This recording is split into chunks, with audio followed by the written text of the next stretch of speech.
Do you want to be healthier, yet you just don't know what to do? All these shows telling you this and that, but nothing seems to work. Well, listen close. Golden State Media Concepts has got something great for you. The Health and Wellness Podcast dedicated to workout trends, healthy eating habits, diet, and everything about healthy living. Join us in our banters as we help you not just live life to the fullest, but live it to the healthiest.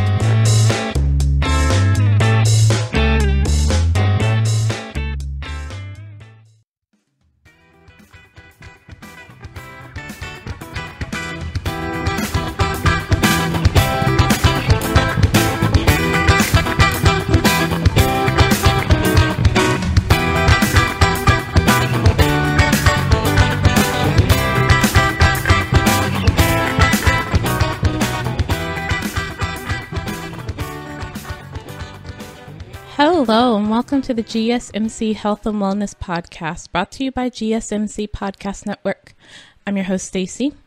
And the other day at work, a coworker of mine asked another coworker of mine if they knew their MBTI score or code or what have you. And the second coworker had no clue what they were talking about. But the first coworker knew theirs, and I have known mine since I was about 17 or 18 or so. And I've taken the test many times and gotten usually one of two different answers, but I go off of the one that I got on the very first time I took it because I didn't at that time know almost anything about it. And so I didn't know, I couldn't read the questions and be like, if I answer this, it'll probably think I'm whatever. I didn't have that sort of thought process where I'd be able to manipulated to get any sort of answer or what I thought should be. I was just answering it perfectly honestly. And so I hold that to be the more truthful answer for me.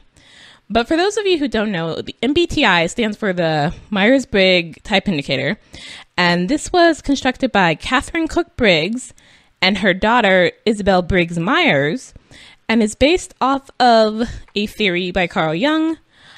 Both mother and daughter were not actually trained formally in psychology, but they sort of taught themselves what was called psychometric testing.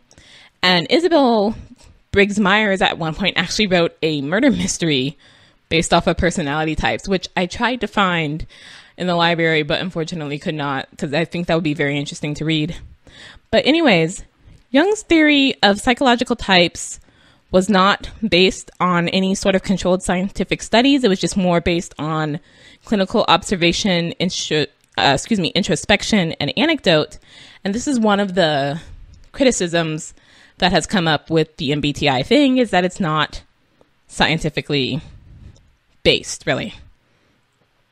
But interestingly, Jung's theory originally only had 3 of the 4 letters that come up in MBTI, because everyone gets a 4-letter.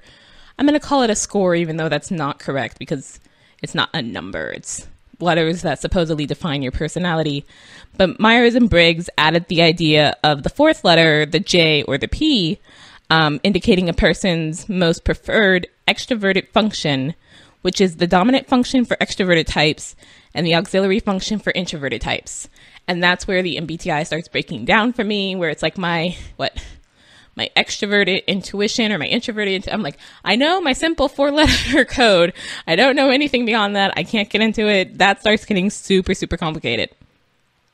So anyways, this test actually came into higher use during World War II because there was a belief that a knowledge of personality preferences would help women who were entering the industrial workforce for the first time to identify the sort of wartime jobs that would be the quote-unquote most comfortable and effective for them. So MBTI has 4 things, and each of them are a sort of dichotomy, black or white, which is another criticism because most people aren't, I'll go with introverted or extroverted because that's the first letter. And that's one of the major ones that people tend to look at. Are you an introvert or are you an extrovert? Well, most people actually kind of fall somewhere in the middle of that. Like, I'm usually more introverted, But if you just met me for the first time in a more social setting where I knew, you know, I was somewhat expected to interact with people, I've gone through my whole life working to not be the strange, quiet wallflower in the corner. So I make a point to try and actually talk to people I don't know in situations like that. So if you just met me in that setting, you might not actually know I'm an introvert because I don't appear to be the sort of stereotypical idea of what an introvert is at that time. And there are people who are considered ambiverts. So most people, for like most things in life, fall somewhere in the middle. But because of the way this test is structured, you have to come to one or the other for each of the 4 letters in your thing. So the 4 letters can be either I or E, N or S, T or F, and J or P. So I'll explain what those are. The MBTI investigates whether you're an extrovert, which is the E, or an introvert, the I. Extroverts draw more energy from the outside world. Introverts draw more energy from within. So it's not necessarily that you don't like people, but the way we tried to explain it to the coworker to determine if he was an introvert or an extrovert was, you know, if you've had a bad day and it's the end of work and you're getting off work, would you rather like go home and curl up with a book or go out and like drinking with friends? That was kind of how we tried to set it up to put it in simple terms for him to understand. But anyways, the next letters, N and S, determine whether you process information through intuition, which is trusting flashes of insight, and that's the N. I know intuition is technically an I, but you can't have I because we've already got introvert for I. So intuition is an N, or through sensing, which is seeking out hard facts and sensory data, and that's the S. Then it determines whether you're a thinker, meaning you tend to be more detached and analytical in decision making, or a feeler, meaning you tend to be more personal and empathic. Empathic. I want to say empathetic, but now I'm not quite sure when making up your mind. So that's the T and the F. And then finally, whether you lean toward judging, which is indicated by a desire for defined decisions and closure, or perceiving, which is denoting those who prefer to keep their options open longer. That's the J and the P. So like for me personally, I am an INFJ. That was the score I got on my first time ever taking the Myers-Briggs test. I have since sometimes gotten INFP or INTJ, both of which I can kind of see depending on how I answered certain questions where I could get, though definitely more so the INTJ part than the INFP part, just because the way I explain it again to be sort of simple in my head is that people who have a P in their code tend to be sort of more either optimistic or more sort of, oh, let's just go with the flow and see how things turn out. Whereas judges tend to be more either realistic, some would say pessimistic, or tend to be more like, we need a plan before we do anything. And that's definitely me on both the realist / pessimist and also the we need a plan thing. And I was just like, yeah, I don't, INFP, I have no clue how you got that. Because me, I'm really not a P person. No. Like, of all my letters, I'll vary which ones feel strongest, but the J one, I'm like, I don't question the J. I don't question the J, and I don't question the I. And I really don't question the N and F too much either, but especially the 2 outside ones, I'm like, I'm a little confused if you change those at all. Like, how did you get that score? And again, this is not in any way a scientifically based system, but it is interesting. It's used, and the reason I took the test originally, it's used a lot for sort of career training to see what sort of job you would most like or be most interested in that would sort of fit your personality. So I took it like my senior year in high school because that's when a lot of people are, thinking about future careers. And a lot of career counselors, I guess, particularly in high school and college settings, do use this as well, just to give you a sort of jumping off point of where to even look at if you have no clue whatsoever what you'd be interested in. Well, according to this, your interests are, and I mean, I've taken a number of tests, so I know all my codes, my MBTI, my Holland score, my Enneagram.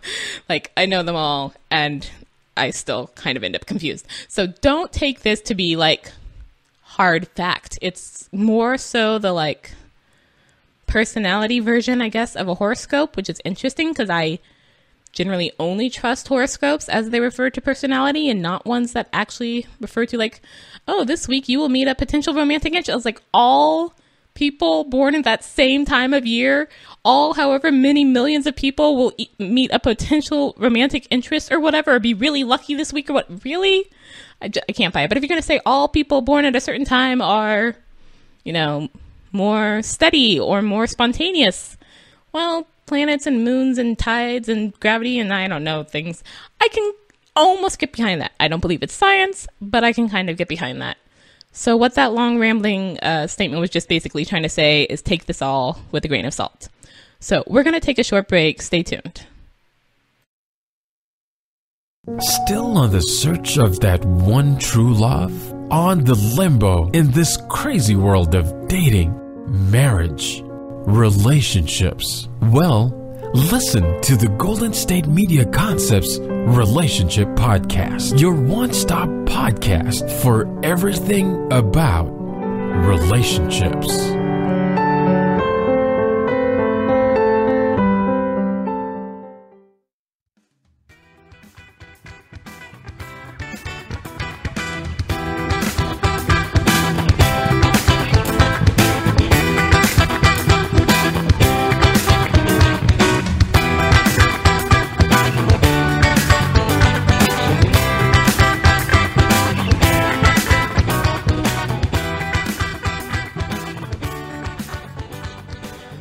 Welcome back to the GSMC Health and Wellness Podcast, where today we're talking about MBTI or Myers-Briggs as it relates to fitness.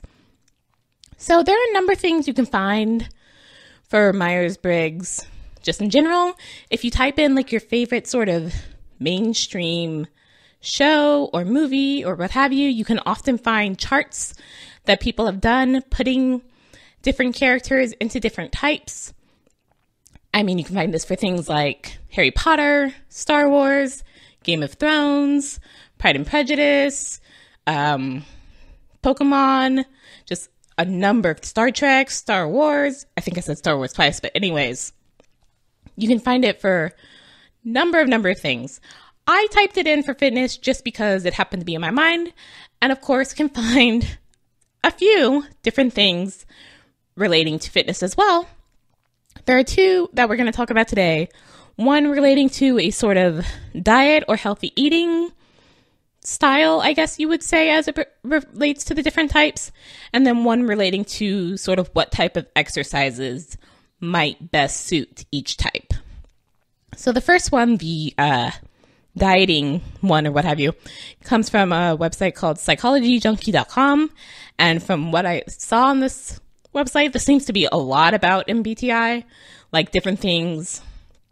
I happened to click on a link for my type INFJ, and it took me to a thing where at the bottom there were 3 other links for different INFJ things all on this one site. So clearly they talk about this a lot. So yeah. So starting with the types, and if you don't know your type, you can easily find a number of tests out there. They're not all official, but since even the official test is not considered officially science, I don't know that that matters too much. It might be good just to take the test that's in a sort of career book, I guess you might call it. A career, what sort of career would you like book?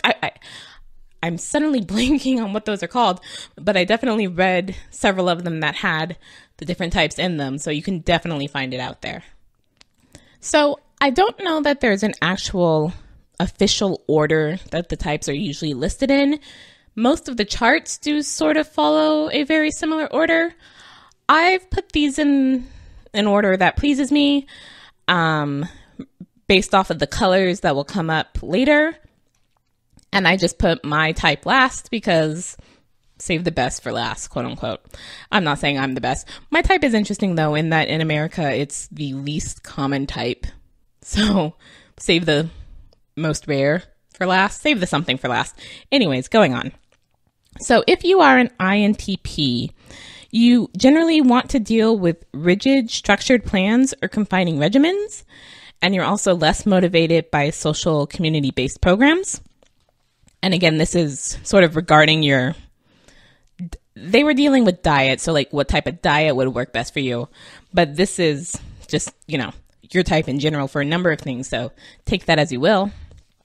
If you're an INFP, you're very idealistic and driven when it comes to improving the world and being your best self, but you would rather create your own customized plan than follow what someone else has put together. So all those sort of brand name diet here probably wouldn't work for you. If you're an ISTP, you want something that allows for spontaneity, isn't overly controlling, and gives you plenty of variety and freedom, and you generally enjoy physical exercise. Don't know how you do that, but okay. So many times you prefer to get in shape through physical exercise as opposed through dieting. You're most motivated by the idea of being active, fit, and unhindered by poor health or the sluggish feelings that coincide with weight gain. If you're ISFP, you want a diet that allows you some freedom, adventure, and the ability to feel stronger, more limber, and more energized. For ISFPs, it's evidently not about looking a certain way. It's about feeling free and unhindered by excess pounds and fatigue caused by a poor diet. ISFPs generally don't want to be roped into a super strict regimen, and they like to experiment with a variety of foods, so a diet that makes eating right and getting fit fun is essential. And you'll notice for some of these, they sound similar because different people have different ideas over, I guess, what's the most important letters in MBTI, and often they tend to look at the two in the middle as majorly defining. So for example, along with Myers-Briggs, there's also the Kersey types, which only uses the two middle letters. So like for Kersey, I only have to pay attention to NF, and he only deals with NFs, and they are, I believe, idealists or dreamers, something like that. So that's why you'll hear things that sound very similar between the types, because they're sharing certain letters. So for an ESTP, you want to be healthy because you want to feel physically free, energetic, and capable, and tend to work best when you have a fitness goal that you want to achieve or competitive aspect to your weight loss and fitness. ESFPs usually drawn to high energy fitness plans that feel more like recreation and less like pure exercise. I always say that for me, but that's not my type. So again, take this with a grain of salt, not 100% true. ISTJs are organized and decisive and trust tried and true methods based on facts and supported evidence. When they look for a diet, they want something that has structure, clear guidelines, and feels attainable because it is broken down into small steps. They greatly enjoy routine and repeating the same meals regularly. And this would make sense as to why I've sometimes gotten ISTJ on my score, because I took for a while to eating chili every day for either lunch or dinner. I switched it up, but every day, and didn't actually really get too tired of it. I wanted something else for breakfast, but I had no problem eating chili the next day and the next day and the next day. But I can only do that for certain foods. ISFJs enjoy having a structure and routine to their daily life. Again, sounds very similar. They also enjoy having support during their weight loss journey. For the ISFJ, having a community of like-minded individuals to connect with on their health journey is important. Like the ISTJ, ISFJs also favor plans that are recommended by professionals and have stood the test of time. ESTJs tend to look for diets that have authoritative evidence of reliability, and they also enjoy plans that are consistent, structured, and clear. They want streamlined solutions that aren't too complicated. ESFJs enjoy structure, consistency, and simplicity in their diet plan. They like to set goals and work towards them in sequential, attainable steps. They also find motivation by being part of a community of people with shared interests and goals. ENTPs like to be healthy, but hate to stick to a strict regimented plan that takes up a lot of thought and time. So now we're starting to get to the you very, very much, and I mean, from ESFJ to ENTP, you've changed every letter except extrovert, so that makes sense. ENTPs like to be flexible, spontaneous, and mentally alert. As big picture, future-oriented individuals, they are focused on staying healthy so that they can be mentally alert and physically limber no matter what age they are. ENFPs tend to get excited about new diets, but then get bored when they feel constrained or boxed in because of them. It's important for ENFPs to have flexibility in their food choices and not feel trapped or tied down to the same foods day in and day out, so the exact opposite of the one we mentioned a few types ago. ENFPs also like to meet attainable goals regularly and celebrate their successes with friends who share the same goals and want a diet that is flexible, adjustable, and has a bigger purpose for the future. So when this article is talking about for the future, it's like being healthy in your old age and not getting Alzheimer's or cancer or arthritis or what have you. That sort of bigger, all my life healthy sort of goals. ENTJs are extremely goal-oriented and committed when they settle on a fitness diet or regimen, but they don't like anything that's very time-intensive. I can't even think of what exactly I guess if you're one of those people who does like meal plans that involves taking like half a Sunday out to make your whole meal for the week, that might be kind of time intensive. ENFJs usually very motivated to stay healthy and in shape, but can also tend to be social eaters and can struggle with overeating during gathering with friends or while hosting events where food is involved. Extroverts again. They prefer to stay active, get outdoors, and work out their goals with friends who are also trying to get into a healthier lifestyle. INTJs are long-range thinkers who are motivated to stay in shape because they want to have freedom and energy no matter how old they get. They also appreciate the mental energy and focus that comes from eating healthy.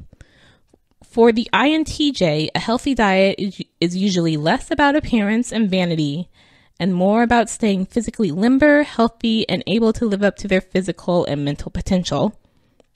And then, yours truly, INFJs tend to have a love-hate relationship with food, health, and fitness. Yes, that's actually quite true for me. These types can go from forgetting to eat meals, inferior sensing types tend to struggle with remembering their bodily needs, to binge eating when under stress. It can be difficult for them to remember to eat consistently healthy meals, and when they do decide to focus on fitness and diet, they can become overly perfectionist and self-critical when they fail to get the results they want as quickly as they want them. Yes, also very true. Self-critical and impatient. Totally me. Overall, INFJs want to be healthy, active, and energetic. They are very future-oriented, so focusing on their long-term goals helps them to stay motivated. They are usually well aware of the long-term health consequences of poor eating, and many of them will do what they can to avoid being sluggish, worn out, and unhealthy in their later years. So if you've listened to several of the episodes of the GSMC Health and Wellness podcast, you'll know that I do definitely want to be fit and healthy in my old age and to have a long, fun, let's say, life, vibrant life. But I'm also a really picky eater and I don't eat healthy. So again, it's like, this is like 80% me. And then the other 20%, I'm like, I don't know about that. But again, not a hard science. So we're going to take a short break. And when we come back, we'll be talking about the different exercise types and methods that might fit each type. So stay tuned. Tired of searching the vast jungle of podcasts? Now listen close and hear this out. There's a podcast network that covers just about everything that you've been searching. The Golden State Media Concepts Podcast Network is here. Nothing less than a podcast bliss with endless hours of podcast coverage. From news, sports, music, fashion, cooking, entertainment, fantasy, football, and so much more. So stop lurking around and go straight out to the Golden State Media Concepts Podcast Network. Guaranteed to fill that podcast itch. whatever it may be. Visit us at www.gsmcpodcast.com. Follow us on Facebook and Twitter, and download us on iTunes, SoundCloud, and Google Play.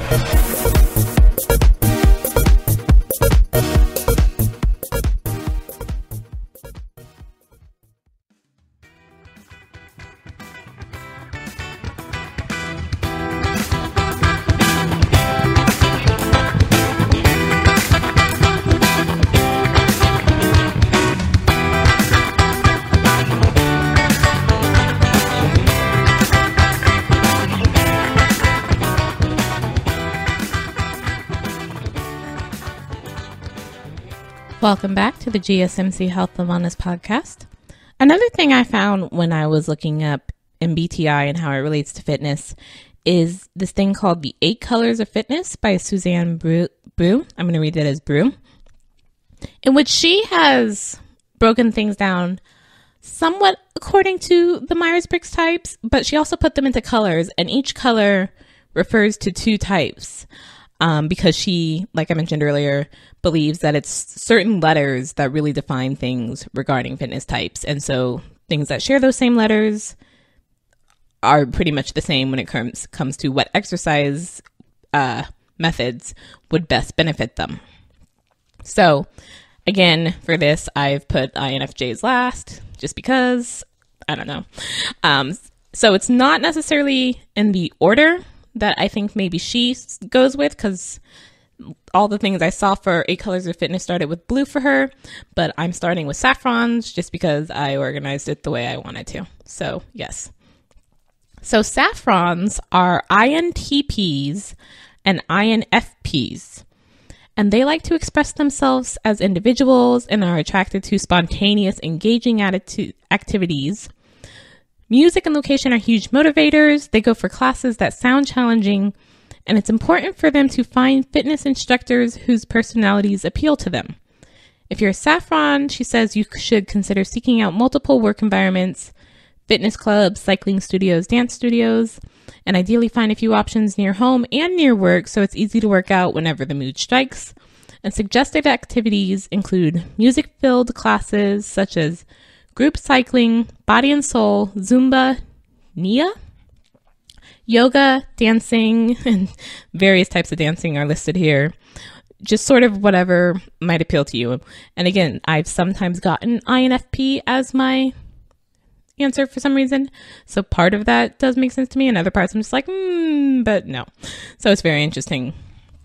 The greens are ISTPs and ISFPs. And these are nature lovers who enjoy outdoor activities. They should look for appealing outdoor challenges and keep time open in their schedules for adventure whenever it might hit you. Suggested activities are hiking, orienteering, backpacking, mountain or road cycling, kayaking, rock climbing, and windsurfing. Reds are ESTPs and ESFPs. They like to live in the moment and compete in team sports. Friendly competition is a great motivator, and if you're a red, she suggests stocking your trunk with equipment to keep exercise exciting, entertaining, and easily accessible. Suggested activities for reds are lots of team sports here: basketball, tennis, racquetball, inline skating, frisbee, mountain biking, soccer, skiing, things you would do with friends. So they say. I've never actually done any of those with my friends. Except for soccer, but that was actually on a team, so that doesn't count. Blues are ISTJs and ISFJs, and they're safety conscious and good at creating their own space and concentrating in a gym. Blues will benefit from keeping a training log or wearing a pedometer or heart rate monitor. They like familiarity and cleanliness and will prefer an exercise space or gym that is organized, safe, predictable, and clean.